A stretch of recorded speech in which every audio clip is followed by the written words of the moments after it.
45 minutos aga nakalabay sa oras sa alas 4 sa hapon. Karon sa atong pagpanaguban sa programa nga Bandera Reports Afternoon Edition. Kinigyapon ang inyong kabandera, si kabandera Red Gabula. Hantod kita alas 5 sa hapon mga kabandera. Live usap kita makita madugog sa atong FB Live sa Radyo Bandera Philippines Segundo Saba.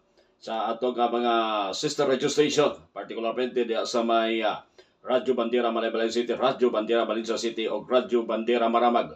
O madungog usap kita karong orasa.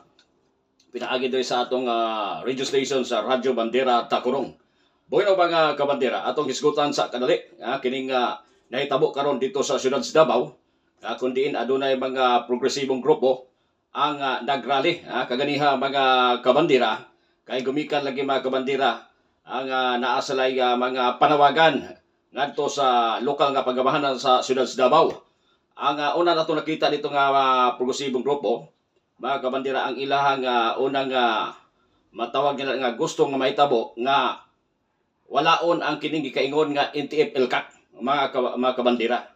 Nga kundiin nga supak matud pa sa nang ingon nato katungod sa mga tao kay gumikan ang NTF-ELCAC mga kabandera nasayod kita ang dako kining natabang sa komunidad sa matag lugar sa atong nasod Pilipinas nga kundi diin kaniadto kaning pakigbatok sa grupo sa New People's Army mga kabandera wala malampuson ang atong gobyerno kaniadto bisag pagkinsa pang presidente kaniadto sa dihang nahimong presidente ang ingon nato mga kabandera ang kining garbo sa Mindanao nga si dating mayor sa siyudad sa Davao o dating presidente nga si former President Rody Roa Duterte.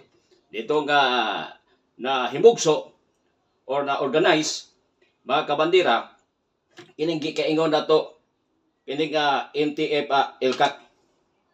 Ang pasabot aning NTF-ELCAC, National Task Force to End Local Armed Communist Conflict nga kun asa nakig tinabangay ang mga kadaiyang ahinsa sa atong pagamanan during that time sa pagpangalagad ni dating Pangulong Rodrigo Duterte diri sa ato ang nasod isip siya presidente.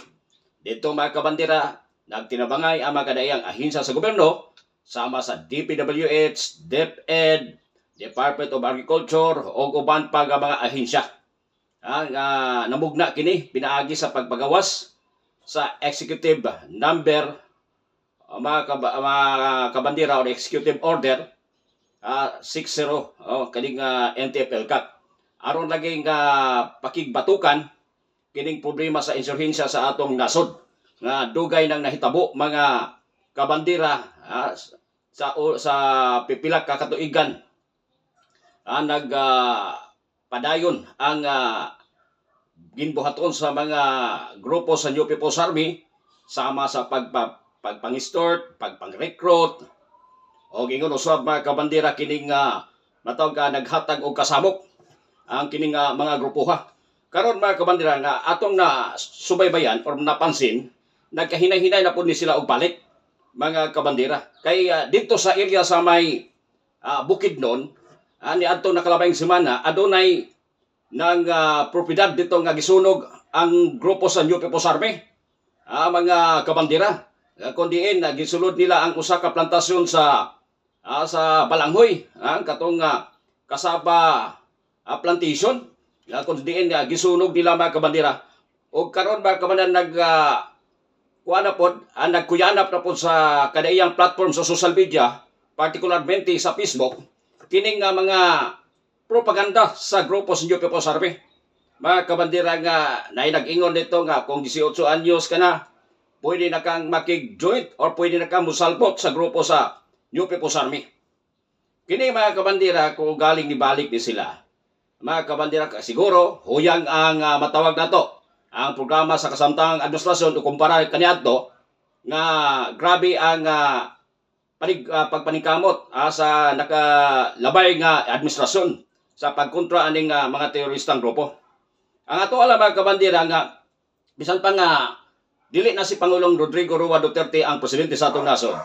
Mga kabandera, dapat kamong mga ginikanan o mga estudyante nga nagapaminaw karon nga atong balik diya kaninyo nga dili na ta magpatunto aning mga ideolohiya sa grupo sa New People's Army kining pagpag-recruit. Labi na kining mga estudyante which is mao'y target nila mga kabandera sa ilang recruitment activity mga kabandera og nasayod na pud kita nga unsa ang gihatag nga dautan or epekto diri sa atong nasod labi na sa atong mga kabatan-unan kansa na biktima sa pagpag-recruit sa grupo sa New People's Army. Daghan ang nangamatay nga mga estudyante, kasagaran mga intellectual student nga ilang na recruit mga kabandera. Mao na nga karon nga nagrally dito sa Davao nga ilang gipanawagan nga wag tangon ang INTEP-ELCAC. Mismo ang usa ka kongresista mga kabandera nga naga-file sila og petition nga gusto nilang wag tangon ang INTEP-ELCAC. Siguro ang ilahan ng nakuan mga kabandera matawag na to. Ilahan na napil or ilang nabati na kung unsang epekto sa INTEP-ELCAC nga programa sa itong gobyerno. Nasayod kita nga ubay-ubay na po usapang nag-misrender nga mga grupo sa New People's Army kadi niadto nga nakalabay semana dito sa area sa may nga area Libak Sultan Kudarat katong 20 ka mga miyembro sa New People's Army or 16 ka mga miyembro rather o 20 ka mga supporters ang voluntaryo nga misrender sa atong mga kasundaluhan dito. Mao naabot pasabot mga kabana epektibo. Ang programa sa ato ang INTEP-ELCAC kay kundi pa epektibo mga kabana walay mo ingon na to nga dili sustainable ang amoong programa daghan na pud sa unta ang namalik. Pero gumikan sa programa lagi mga kabandera bisan pagkinsa ang presidente nagapadayon gihapon sa paghatag og tabang ngadto sa atong mga kaigsunan nga naa sa pikas nga buot nga mo surrender magbag-o sa ilang kinabuhi kauban ng ilang pamilya. Mao na nga atong panawagan ang atong ipadayon gihapon ang atong pakigbisog nga para sa atong mga estudyante or sa atong mga anak nga dili na unta subli nga aduna pay mabiktima nga mga estudyante sa dili maayo nga ideolohiya aning grupo sa New People's Army mga kabanda. Mismo kita dili kita gusto nga maabulis or malangkat kining INTEP-ELCAC. Kay nga naman, dako kining tabang sa mga kaigsunan nato nga mga members New People's Army or dili lang, mga kaigsunan nato sa mga hilit-hilit nga mga dapit, gumikan sa mga sunod nga proyekto mga kabandera. Mao na nga magpasalamaton gihapon kita nga adunay naa sa mga nasa gobyerno nga nagapadayon gihapon aning programa. Mao na mismo kita dito magsugod, magsugot mga kabandera. Kana sila, kuan na sila nga matawag na to nga nang napil na nila mga kabandera kay gusto nila walaon ang INTEP-ELCAC. Siguro nila mga kabandera dako kayong epekto sa ila mga kabandera. Aduna tay 49 minutos sa nakalabay sa oras sa alas 4. Standby usa mga kabandera balik ta paguban sa pipila ka mga pahinumdom. Standby.